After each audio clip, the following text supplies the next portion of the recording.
ആഗോള കത്തോലിക്ക സഭയുടെ പരമാധ്യക്ഷൻ ഫ്രാൻസിസ് മാർപ്പാപ്പ കാലം ചെയ്തു.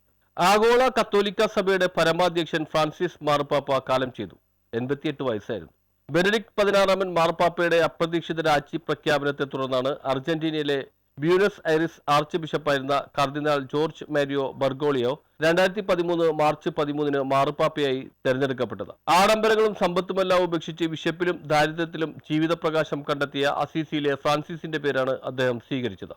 കത്തോലിക്ക സഭയുടെ 266 മാർപ്പാപ്പയും ഫ്രാൻസിസ് എന്ന പേര് സ്വീകരിച്ച ആദ്യ മാർപ്പാപ്പയുമാണ് അദ്ദേഹം. ഈശോ സഭയിൽ നിന്നും ലാറ്റിൻ അമേരിക്കൻ രാജ്യങ്ങളിൽ നിന്നുമുള്ള ആദ്യത്തെ മാർപ്പാപ്പയുമായിരുന്നു. 731-741 കാലഘട്ടത്തിലെ സിറിയയിൽ നിന്നുള്ള ഗ്രിഗറി മൂന്നാമന് ശേഷം യൂറോപ്പിന് പുറത്തു നിന്നുള്ള മാർപ്പാപ്പയും അദ്ദേഹമാണ്. 2013 മാർച്ച് 19 ഫ്രാൻസിസ് മാർപ്പാപ്പ ആഗോള കത്തോലിക്ക സഭയുടെ 266 പോപ്പായി സ്ഥാനമേറ്റത്. ലോക സമാധാനത്തിനും സർവമത സാഹോദര്യത്തിനും വേണ്ടി നിലകൊണ്ട ഫ്രാൻസിസ് മാർപ്പാപ്പ സഹാനുഭൂതിയുടെ ആൾരൂപമായിരുന്നു. News bureau, Kochi.